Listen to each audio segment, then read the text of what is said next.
Wyatt Earp, Wyatt Earp, brave, courageous, and bold.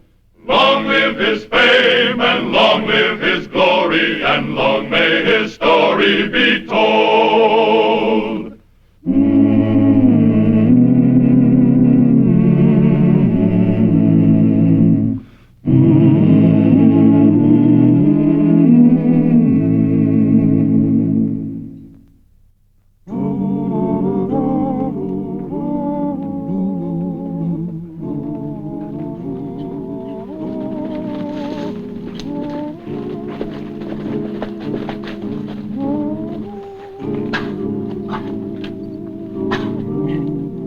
On the western frontier of 1875, a tragic phase of lawlessness was the range war. A range war started when two owners of large cattle outfits had a personal dispute. Then it spread to cowhand retainers of the cattle barons, with professional gunfighters hired by both sides, making the war hot and deadly. Thus, when the Wades and the Fentresses invaded Wichita, Marshal Earp had no choice. He must break up the fight or the city streets would become their battleground, and every Wichita citizen might suffer the fate of the innocent bystander. Hold it! Break it up! Break it up! What's the matter with you fellas anyway? You know better than that. Get the gun! Come on! Come out of there! Come on! Back up there! Back up! Get back! Come on, please. Come here. Can't do that to a Wade man. What's it fight? Stop it! Stop it! It's what good! You wait a minute! Stop it! Wait a minute! Stop it or I'll get a gun and I'll shoot every one of you! Break it up! Break it up! Break it up! Come on! Stay out of this! I said break it up! Break it up! Shall I take them all to jail? Any of them drunk? Well, they don't seem to be. I want him and him and him arrested. Arrest all 6 of them. They're Wades from the Bar W. They jumped 3 of our men and it just wasn't... Hold it! Any of them are hurt, take them back for a break. Turn the rest of them loose. Marshal Earp, are you on the Fentresses side or on the Wades? Who are you and where do you live? I'm Mary Ellen Fentress. I'm staying here in town at the Wichita Hotel. You better get inside and cool off. Let me have this. Come on.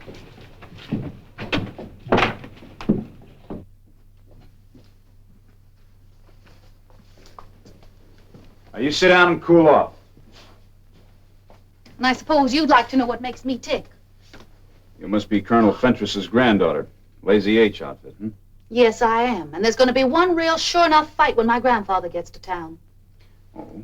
He's put up with old man Wade for years and years. Haven't you any sense of justice, Mr. Earp? Well, there are always two sides to every argument, Miss Fentress. Those Wades jump our range, they rustle our steers, they bribe the cattle agents so they can load first at the freight pens. Now they bought up all the rooms at the Texas house. Colonel Wade's coming into town, huh? Don't call him a colonel. He was only a brevet colonel and a plum coward.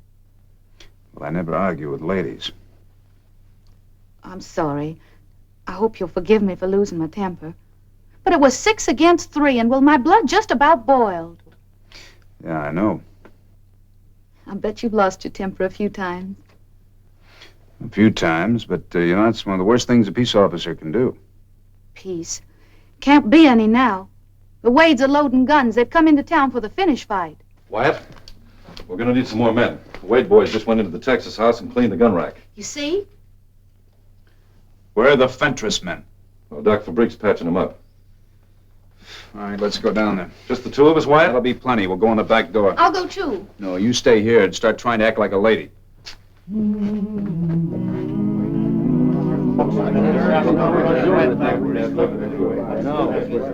All right, put your hands on the bar. You put yours on the table. Come on, move! Get the guns, Ollie. I give you men a break on the streets. Now you're going to go to jail. That Fentress girl put you up to this, Earp? Same law goes for the Fentresses. I've had enough trouble from both outfits. Now go on, get moving. Come on, move.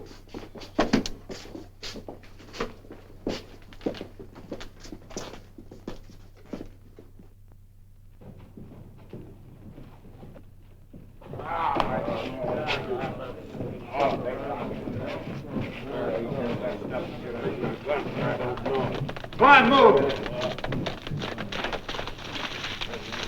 Hold it. Mary Allen said they beat up on 3 of our boys. Oh, you're Fentress men, huh? Well, climb down, both of you. Oh, sticking up for the Wades. Then climb down.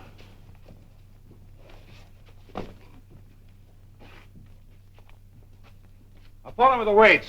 Go on, move.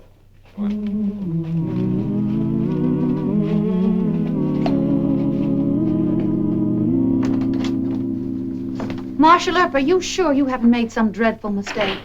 Mistake? Well, it was all right to arrest those Wade cowhands, but you arrested 2 of our men, too. Mr. Brodus here doesn't think it was quite legal. I'm John H. Brodus, attorney at law. Howdy. Miss Fentress, your men were arrested because they were drunk and wearing guns. They also told me that you incited them to get even with the Wades. Why, I never. All I did was tell them how the Wades beat up our boys. Now, all of this is a little irrelevant. Oh, it is, huh? Yes, it is. You know, ever since my arrival in Wichita, I've been quite concerned over your high-handed tactics, Mr. Earp. I've been retained by Miss Fentress here to see that her grandfather's employees are released immediately. You got a writ of habeas corpus? Not necessary, young man. All Miss Fentress need do is to tender bail money. I've got more than $100 right here in this purse. Now, don't bother. I intend to keep those prisoners for 24 hours. The law gives me that authority. Now, look, if the Wade and Fentress people aim to start a private war, they're not going to start it on the streets of Wichita. But you have no proof of And that. I don't waste any time on shysters, so you better get out of here. But you dare call me a Shyster and a fool, and I told you to get out. I'm going to see Judge Jewett. Well, you do it. You'll find him right over at the courthouse. You know what's wrong with you? You're a girl. They've never been punched in the nose. Girls seldom are. So a few of them grow up to be spoiled brats. You're insulting. But perhaps you're not gentleman enough to know that. And you haven't got enough brains in your stupid little head to know what you're trying to start. A range war isn't romantic, Miss Fentress. You've seen a lot of men beaten. You want to see them killed, too? Yes, every one of those Wades. Oh. And where will you be? Wringing your hands in the parlor, I suppose. Sniffling about all the Fentress men that are killed. Well, you make me sick. Now, you get out of here, too. My grandfather will shoot you. He's got more brains than to try it. And you tell him for me, if he shows up in this town wearing a gun, he'll wind up in jail. I'll tell that to Wade, too. What did she do to Rumple your... Forget it. How many deputies have we got? 7, counting me. All right, send 5 of them over to the Texas house. You tell them to arrest every Wade that shows in town wearing a gun. Yes, sir. I'm going over to the Wichita Hotel. I think Fentress will show up this afternoon. You and Paul join me over there later. Right.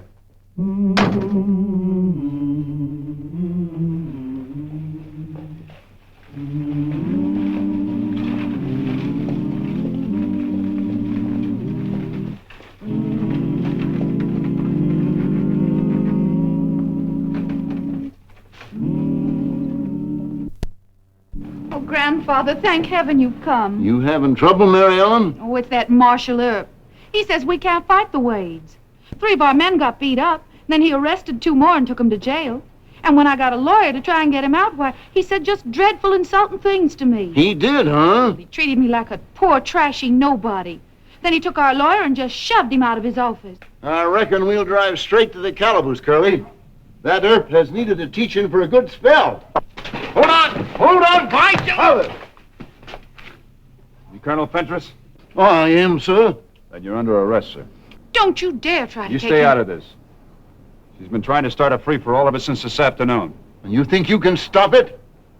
Well, if you and Colonel Wade haven't got enough sense to stop it yourself, then I'll have to do the job for you.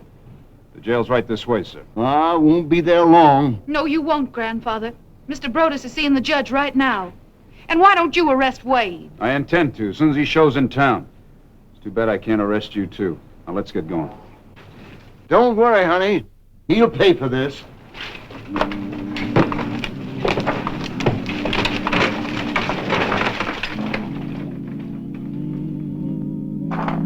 I don't know why you acted with such severity.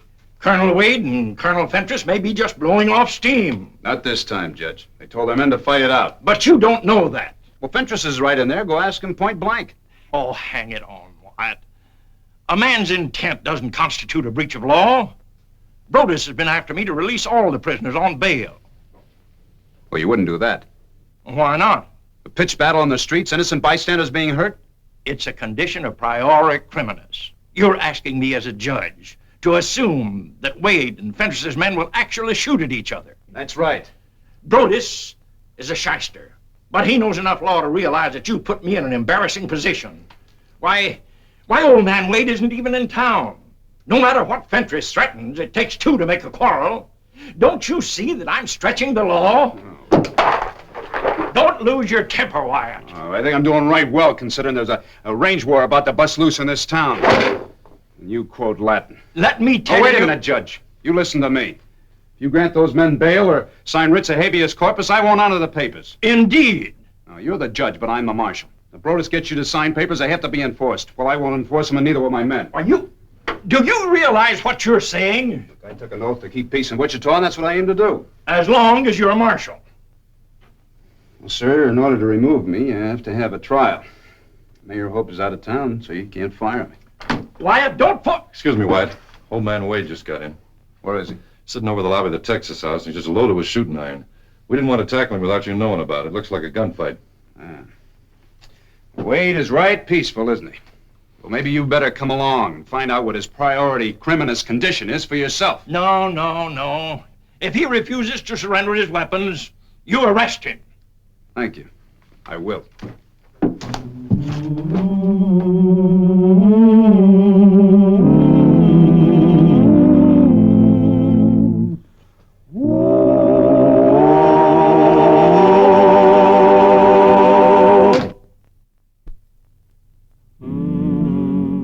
And another thing, Earp didn't throw Fentress and his boys in jail to stop a fight. He threw them in the calaboose to protect them from my boys. I hear he's sweet on Mary Ellen Fentress. What kind of a law is that? A short-horned marshal taking sides with Fentress. I ask you. Colonel? Now, don't get scared, son. Just keep your hands away from your guns. Marshal Earp says you'll either have to check those weapons or be arrested. Well, so that's what Earp says, eh? Yes, sir? Well, you just tell him to come here and try and arrest me. That's what I'm waiting for. What's the matter? Didn't you hear me? I said tell him. I'm right here, Mr. Wade.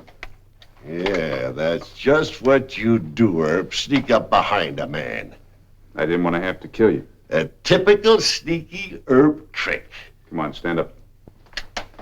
We'll take a little walk to jail. I'll have a lot of my boys here around sunup. How long do you think I'll stay in jail? Just as long as I want you. Now get your hat. Yeah, I heard about you.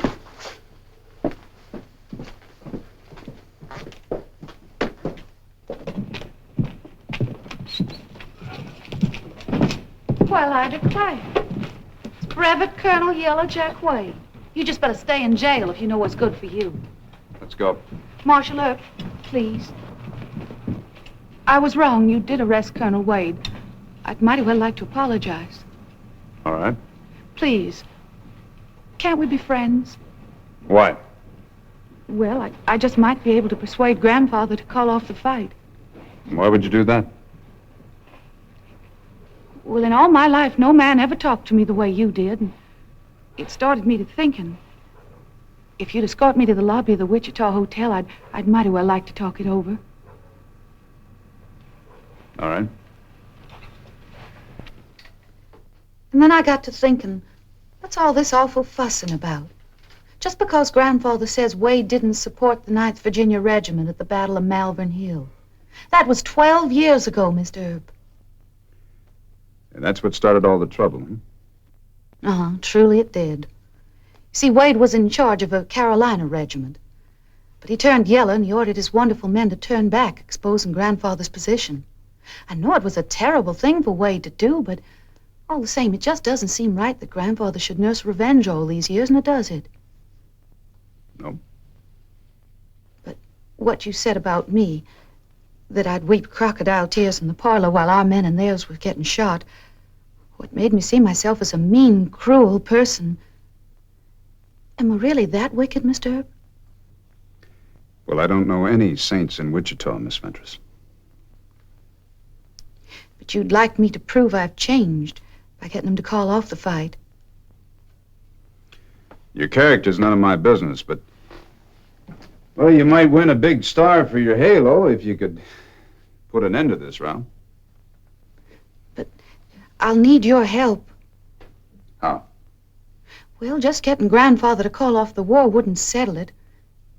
You'd have to agree to let him and his men out of jail. And hold the Wades, hmm? Uh-huh. That'd give us time to get out of town. Everybody'd have a chance to cool off. All right. You and I'll have a little talk with Colonel Fentress. And if things work out peaceable, we'll be friends? Hmm? Oh, that's right, fine of you, Mr. Earp. You know, you're the first man that ever told me the truth about myself. Yeah, well, let's go find out what your grandfather has to say.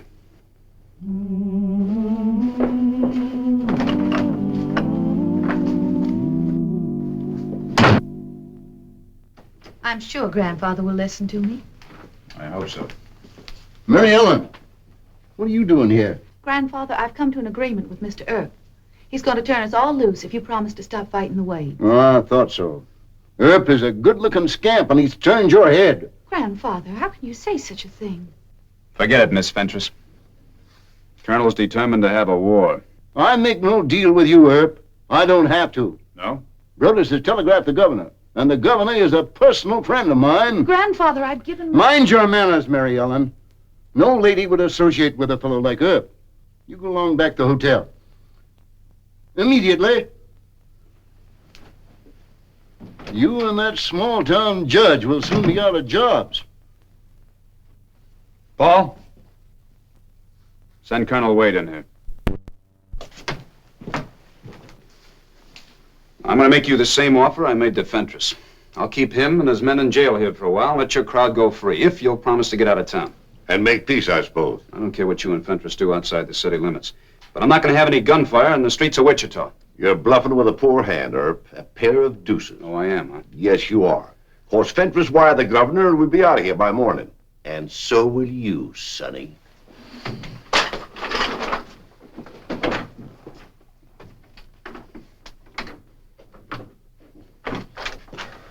Wyatt, a Fentress cowhand and a Wade gunslinger are making showdown talk on Douglas Avenue. They've hid their guns, so we just can't arrest them. Let's go down and get it.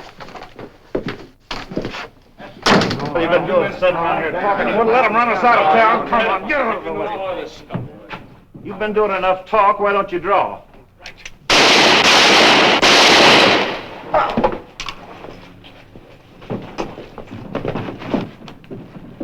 This one's dead. This one's still breathing.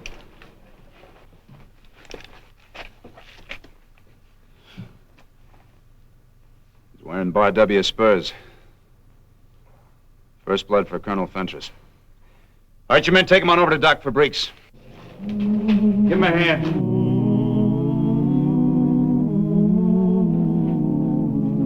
Lift them careful.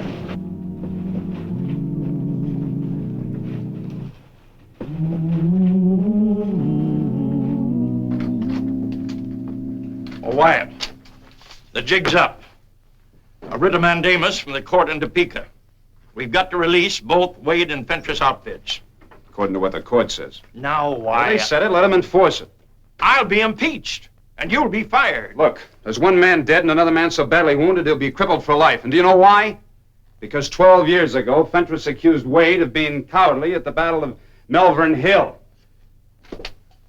Ollie, bring Fentress and Wade in here. Judge, I'm going to say something to them that you won't want to hear. Will you leave us alone? But you don't understand. A writ of mandamus... Judge, please. Good night, Wyatt. Good night, sir.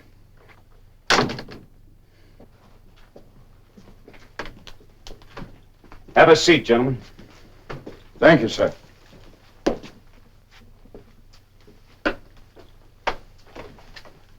Colonel Wade, one of your men was just killed in a gunfight down at the Texas house. Oh, that's too bad. Yeah. Colonel Fentress, your man was shot up so badly he'll be crippled for life. I'm sorry to hear that. No, neither one of you cares a hoot. They're both just nobodies in your own private little war. All right, gentlemen. Come morning, you'll have your own little private war and your own little private battlefield. Battlefield? What do you mean? I mean that you and Colonel Fentress are going to fight the next battle all by yourselves. These are your guns. You suggesting a duel, sir? I don't care what you call it. But tomorrow morning, my men and I are going to take you to Denby's horse barn. There's nice thick walls so that no innocent bystander can get hurt. This is your fight, isn't it? Yes. Of course. Well, then I assume you have no objection to fighting it out personally. Or would you rather have it fought by boys who never even saw Malvern Hill? No. I'm ready. So am I. Good. I just hope you're both as brave as your hired hands. Oh, and don't worry. If either of you is killed, your great attorney, Mr. Brodus, can appeal it to the Supreme Court. Have a good night's rest, gentlemen.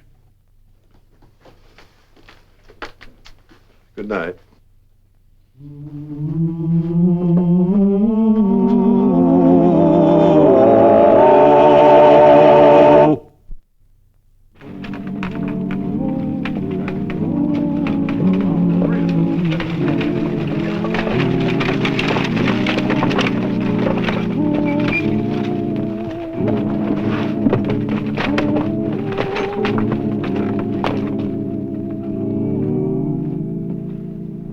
All right, gentlemen. Here are your guns. There are 3 bullets in each. Check the cylinders. Now, Ollie will open the door. You walk in side by side.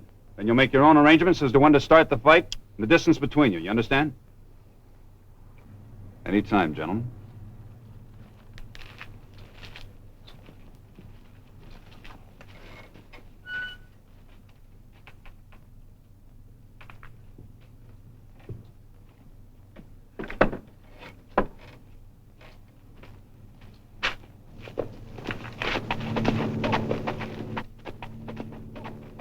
Grandfather! Where's my grandfather? Take it easy. Your grandfather and Colonel Wade went inside the barn to shoot it out. Are you mad? He's an old man. He doesn't see very well. He's no older than Wade. But he'll be killed.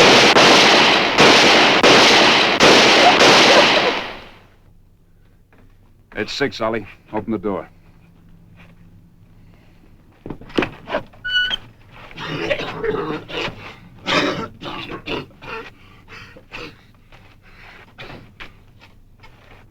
My grandfather, you killed him. He's dead, you murderer.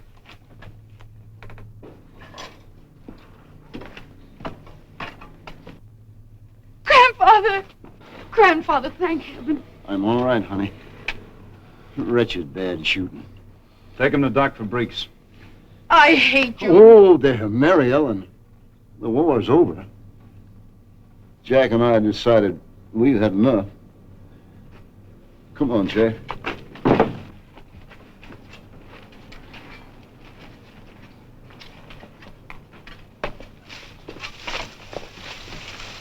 Go ahead, Colonel.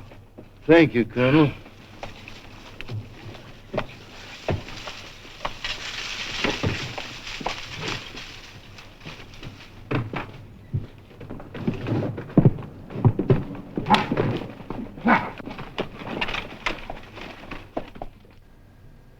I'm sorry. I lost my temper. I lost my temper, too, but I'm not sorry. Just for once, the old fools who started a range war had to fight it out themselves. Please. Can't we be friends, Mr. Earp? The war's over for you, too, huh? You know, the courts are not going to like any of this. Would it be all right if I sort of fell in love with you? Nope. I'm under a writ of mandamus. A writ of... What's that? Well, that means I can't get married for years and years.